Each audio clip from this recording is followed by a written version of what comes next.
If your Excel chart keeps changing colors, fonts, or line weights after you've fixed it, you're not imagining things. Excel can reapply theme settings, chart styles, and even default formatting behind your back. The result is a chart that looks different after a refresh, after copying, or when someone else opens the file. The good news is you can make your formatting stick. You just need to know which layer is overriding which. In this walkthrough, you'll learn the three main forces that change chart formatting automatically. Then you'll lock down a repeatable setup that survives edits, new data, and copy-paste. We'll also cover the common traps like using chart styles too late, mixing themes across workbooks, and formatting the wrong object. By the end, you'll have a clean checklist you can apply to any chart type: line, column, combo, even pivot charts. Next step. To stop the problem, you need a simple mental model. Excel chart formatting comes from layers. At the bottom is the workbook theme, colors and fonts that many objects inherit.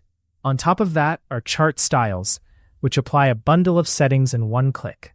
Then you have the chart's own manual formatting, what you set in format data series, axes, labels, and so on.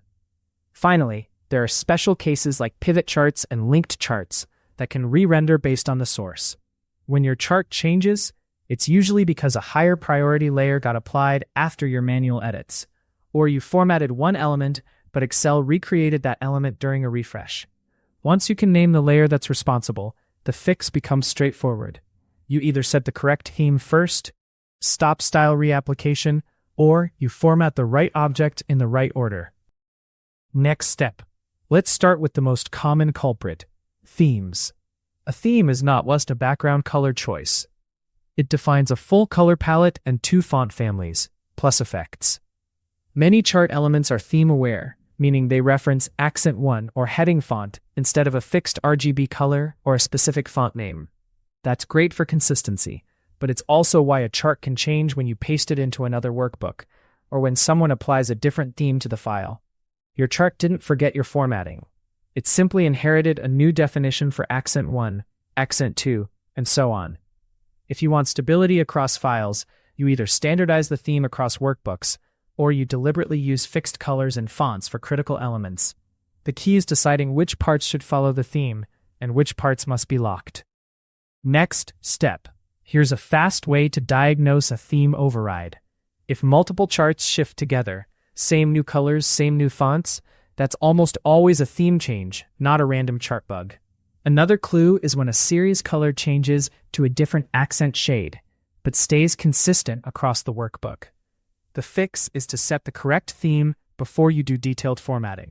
If you format first and theme later, you're inviting Excel to reinterpret your choices. In teams, this is the big one. One person uses the default office theme, another uses a custom corporate theme, and charts bounce back and forth. A practical approach is to store a standard theme file and apply it at the start of the workbook. If you can't control the theme, then lock key brand colors by choosing explicit colors, not theme colors, for series lines, fills, and text. Next step. Next culprit. Chart styles. Chart styles are convenient, but they're also aggressive. When you apply a style, Excel can reset a lot of choices at once: grid lines, borders, label positions, and sometimes even series formatting. The tricky part is that styles can be reapplied indirectly. For example, if someone clicks a different style to see options, then clicks back, it may not restore your manual tweaks.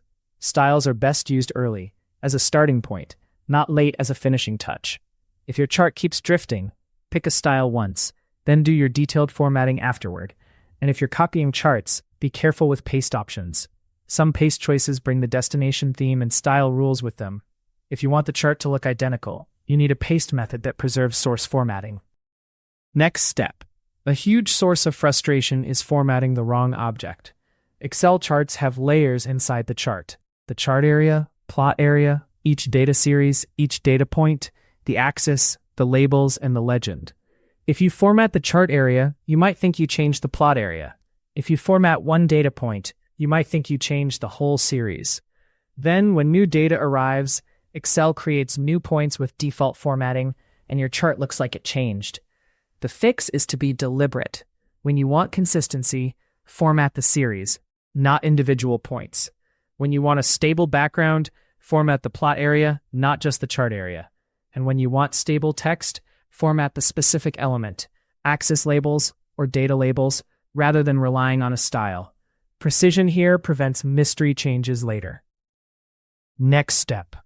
Now let's talk about data updates, because they can trigger re-rendering. When your chart range expands, when a table grows, or when a pivot refreshes, Excel may rebuild parts of the chart. That rebuild can reintroduce defaults, especially for new series, new categories, or change series order. This is why a chart can look perfect, then break when next month's column appears. The best defense is to build charts off structured tables where possible, and plan for new series. If you know new series will appear, decide how they should be formatted before they arrive. Also watch series order. If the order changes, the color assignment can shift because Excel assigns colors by position. Locking series names and controlling the series order reduces surprise changes. Next step. Pivot charts deserve special attention. A pivot chart is tightly coupled to the pivot table, and pivot refreshes can change the field layout, the series set, and even the axis grouping. That often leads to formatting resets, especially when items appear or disappear. One practical strategy is to stabilize the pivot structure. Keep field positions consistent, avoid unnecessary automatic sorting changes, and be cautious with showing or hiding items. Another strategy is to separate analysis from presentation. Use the pivot table to generate a clean output range, then chart that range with a normal chart. That way, the chart is no longer at the mercy of pivot chart behavior. Pivot charts are powerful, but if your goal is a stable, branded visual, a standard chart fed by pivot output is often more controllable. Next step. Copying charts between workbooks is another classic trigger. When you move a chart, Excel has to decide what to do with theme colors, fonts, and effects. If the destination workbook has a different theme, theme-based colors will map to the new palette. That's why blue becomes teal, and your fonts subtly shift. To keep the look, standardize the theme in both files first. If you can't, then convert critical elements to fixed formatting. Choose standard colors, set explicit fonts, and avoid relying on theme accents for key series. Also be consistent with paste behavior. Some paste options prioritize destination formatting, which is basically an invitation for the chart to change.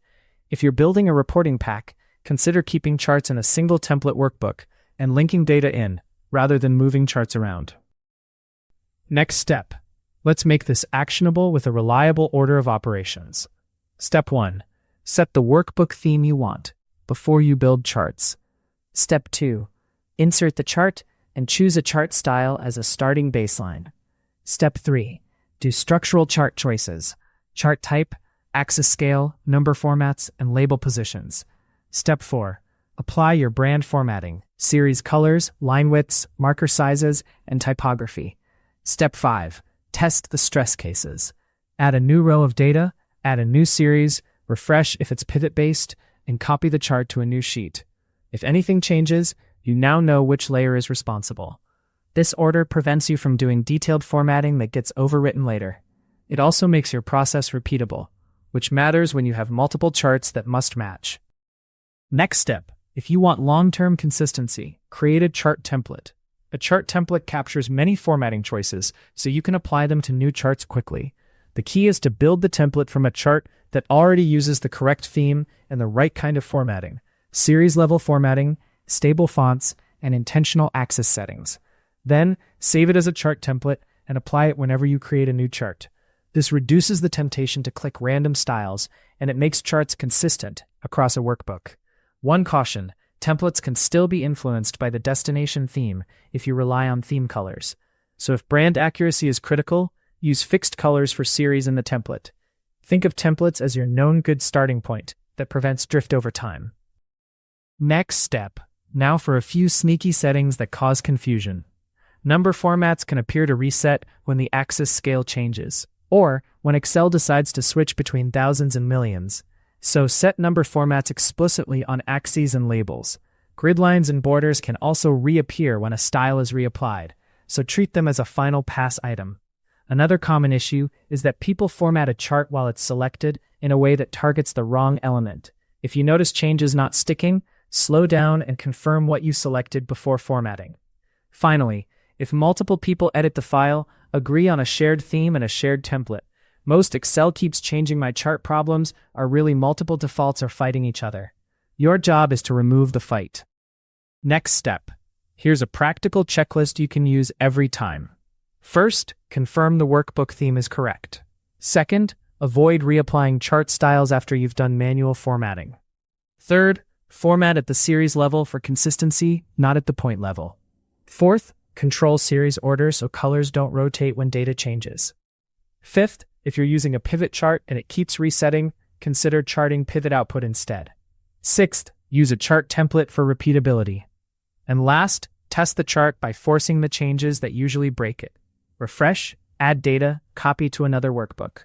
If it survives those, it will usually survive real reporting work. This turns chart formatting from a frustrating guessing game into a controlled process you can trust. Next step. To wrap up, the secret is not more formatting tricks. It's controlling the sources of formatting. Themes set the vocabulary. Chart styles apply bundles. And refresh events can rebuild elements.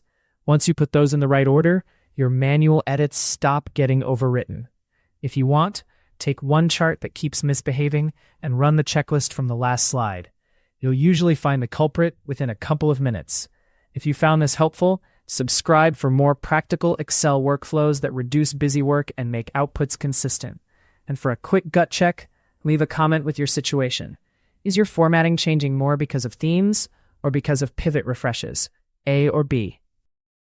Small tweaks compound into massive performance gains. Subscribe to catch the next workflow optimization.